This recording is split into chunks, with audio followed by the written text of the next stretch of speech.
Egypt's popular revolution and others in Tunisia and Libya promised democracy and freedom from repression.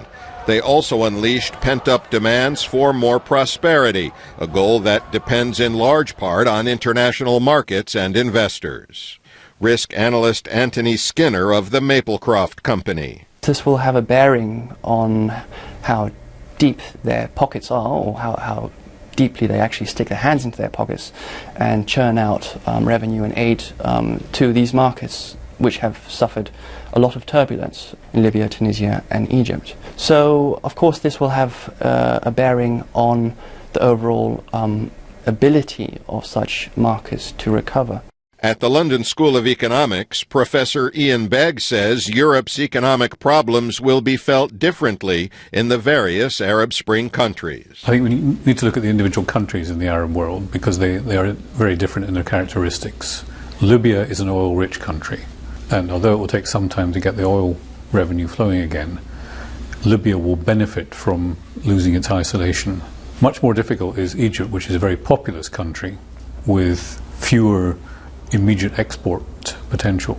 Libyan businessman Salem Al-Mayar says demand will be important for Libya too, particularly as it moves to diversify its oil-dominated economy. In the past 40 years, the oil was the backbone of the economy, and it's high time now to think seriously about diversifying and liberalizing the economy. Tourism, we have 5 UNESCO heritage sites registered in Libya. It is a beautiful country. You have the sea, the archaeology, the Sahara within 20-25 kilometers from each other.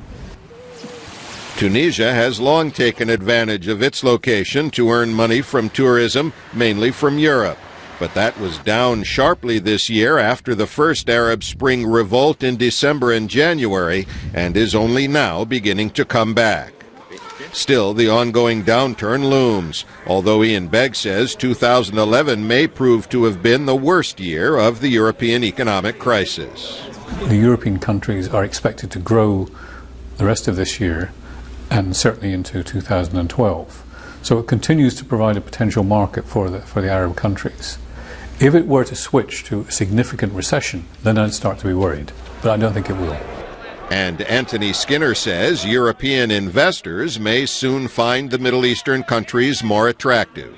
In terms of transparency, in terms of there being a potential shift towards a more liberal democratic system, all of this, of course, bodes well for the individual countries concerned.